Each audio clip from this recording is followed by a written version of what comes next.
साधना के अनुभव 20वां अध्याय पृष्ठ क्रमांक 416 से पृष्ठ क्रमांक 418। जिस सत्संग में आकर्षण न हो, जहाँ मस्ती व सुरूर न हो, वह सत्संग किसी काम का नहीं। नस व नाड़ियों में आकर्षण हो और अपनी आत्मा में आकर्षण हो, वही सत्संग वास्तव में सत्संग है। आत्मा अपने निज भंडार को खींचती है। मन, बुद्धि व प्राणी इत्यादि अंतःकरण विषय वासना व बाहरी व्यापार को त्याग कर आत्मा की ओर खींचते हैं। इंद्रियां व शरीर निश्चेत हो जाते हैं। यही अच्छे सत्पुरुषों के सत्संग का प्रभाव होता है। जहाँ यह लक्षण न घटे, वह सत्संग नहीं, और न ऐसे थोथे सत्संग आत्मलाभ पहुँचा सकते हैं। जो लोग एकाग्रता के साधन में सफल हो जाते हैं और अंदर चुंबकीय गुण आ जाते हैं, गुरु भी पारस पत्थर के समान होते हैं, जो लोहे को सुवर्ण में बदल देते हैं। पारस के संसर्ग से लोहा अपने रूप व गुण को त्याग सुवर्ण बन चमकने लगता है और राजाओं के सर पे विराजता है। संतों ने गुरु का दर्जा पारस से भी बढ़कर माना है। पारस लोहे को सुवर्ण बना सकता है, पारस नहीं बना सकता, परंतु सच्चे पारस गुरु शिष्य को भी अपने जैसा पारस बना डालते हैं। पारस में और संत में यही अंतरा जान, वह लोहा कंचन करे, यह करे आप समान। पारस केवल लोहे को सोना बनाता है, दूसरे धातुओं पर उसका प्रभाव नहीं चलता, परंतु समर्थ गुरु इतने उदार व शक्तिशाली होते हैं, जो अधिकारी व अनाधिकारी भी नहीं देखते। जिसकी ओर उनकी दया दृष्टि उठ गई, उसकी काया ही पलट दी।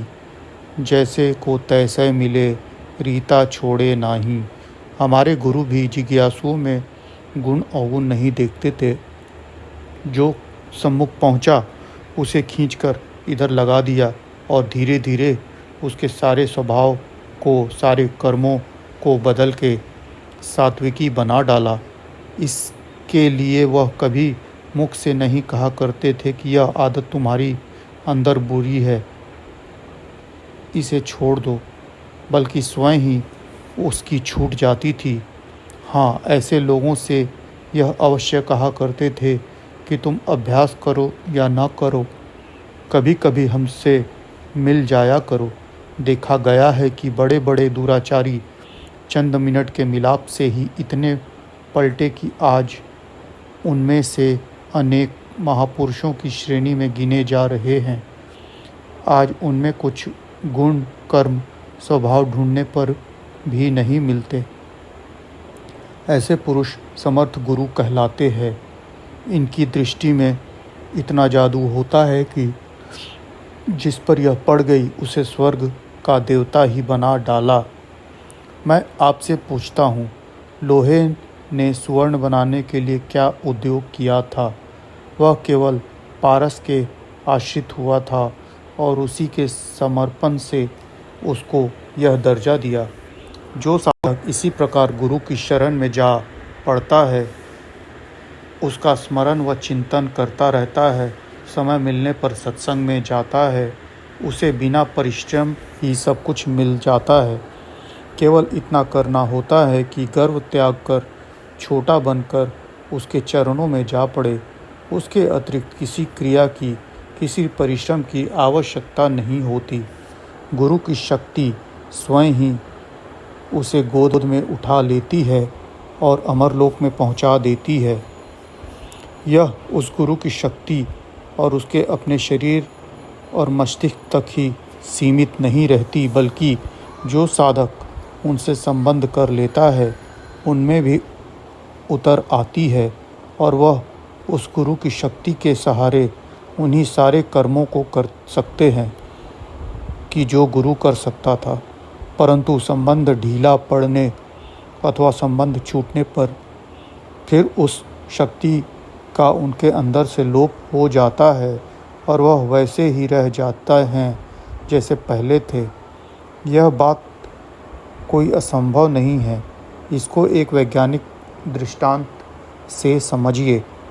लोहे के एक ऐसे नाल को अपने एक हाथ में पकड़ो जिसमें चुंबकीय शक्ति अथवा मकनातीसी ताकत भरी हो,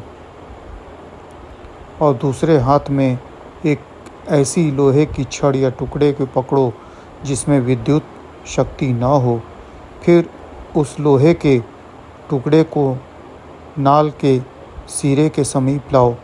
बिल्कुल छुआओ मत, कुछ देर रखो। अब उस टुकड़े के समीप लोहा चूर्ण लाओ। तुम देखोगे कि वह सारा लोहा चूर्ण एकदम उड़कर उस लोहे के टुकड़े में चिपक गया है। पीछे उस लोहे के टुकड़े को नाल से दूर हटाते जाओ। जो जो वह दूर होता जाएगा त्यों तो लोहे चूर्ण पृथ्वी पर गिरता हुआ दिखाई देगा, यहाँ तक कि सारा छूट जाएगा। जिस प्रकार लोहे के टुकड़े में विद्युत शक्ति न थी, केवल विद्युत नाल के संसर्ग से थोड़ी देर के लिए विद्युत धाराओं ने प्रविष्ट हो उसमें चुंबकीय शक्ति उत्पन्न कर दी थी, उसी प्रकार संगठित विचार और शांत चित्त महापुरुष दूसरों को अपनी शक्ति प्रदान कर देता है। प्राचीन ग्रंथों में जाबिल, संजय इत्यादि के अनेकों दृष्टांत इसका प्रमाण दे रहे हैं। परमहंस रामकृष्ण देव ने स्वामी विवेकानंद में अपनी शक्ति परिवर्तित की थी। श्री कबीर साहब ने धर्मदास जी को इसी प्रकार ऊपर उठाया था। हम और हमारे साथियों ने अनेकों बार श्री गुरु महाराज के दरबार में इसका अनुभव प्राप्त किया था। आज भी ऐसा किया जा सकता है, परंतु नियम यह है कि पॉजिटिव को ग्रहण नहीं करती, नेगेटिव पर पॉजिटिव का प्रभाव पड़ता है। इसलिए नेगेटिव बनकर गुरु के समीप जाओ। सारे अहंकारों को त्याग कर भोले भाले भाव लेकर जिज्ञासु बनकर उनके सम्मुख पहुँचो, तब उसका फल तुम्हें प्राप्त होगा।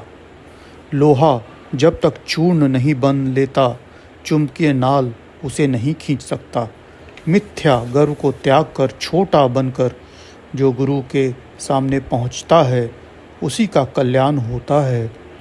जातीय अभिमान, विद्या अभिमान, धन व धर्म का अभिमान वालों को निष्काम वृत्ति वाले महापुरुष आंख उठाकर भी नहीं देखते। मनमुख शिष्य गुरु से पूछता है तो पर करता अपने मन की है। ऐसे शिष्य कभी कामयाब नहीं होते। गुरुमुख बनो, सोच विचार त्याग कर जैसा वह आज्ञा करे वैसा ही चलो। जिस तरह भी हो सके अपने गुरु को प्रसन्न रखो, तब उसकी दया दे सकेगी और वह अपने अमूल्य निधि तुम्हें समर्पण करेगा। शिष्य का धर्म है, गुरु फेरे तैसे फेरे त्यागे अपनी खोर। इस मार्ग में प्रमाण व अनुमान काम नहीं देते, तर्क का स्थान नहीं। श्रद्धा और विश्वास लेकर आगे बढ़ो। आज्ञा पालन का भरसक प्रयत्न करते चलो। तुम्हारी विघ्न बाधाओं को यह हटवाएगा, तुम्हारा रास्ता साफ करेगा, तुम्हें धूर तक पहुंचाएगा। यही उसका कर्तव्य है। जब पूर्ण विश्वास के साथ शिष्य उसका आश्रय लेता है, तभी उसे मजबूर होकर पार लगाना होता है, वरना उदासीन भी हो जाता है। शास्त्र कहता है, श्रद्धा वीर्यस्य ति समाधि प्रज्ञापूर्वक इतरेषाम। श्रद्धा हो, साहस हो और बल हो, गुरु के बताए हुए मार्ग की स्मृति हो, ऐसा अभ्यास हो कि जिससे शरीर की और शरीर के बाहर की सुधि बुद्धि न हो, और इस तरह उनका अनुभव का विवेक या विचार भी हो, तब साधक इहलोक से उठकर ऊपर को गमन करता है। और इतनी बातें जिज्ञासुओं में होनी चाहिए। तुम्हारा पात्र खाली होना चाहिए। गुरु के समीप पहुँचने के समय तुम्हारा मस्तिष्क अपने रजोगुणी व तमोगुणी विचारों से अलग होना चाहिए, तभी उसके सात्विक विचार, आध्यात्म विचार उसमें प्रवेश कर सकेंगे।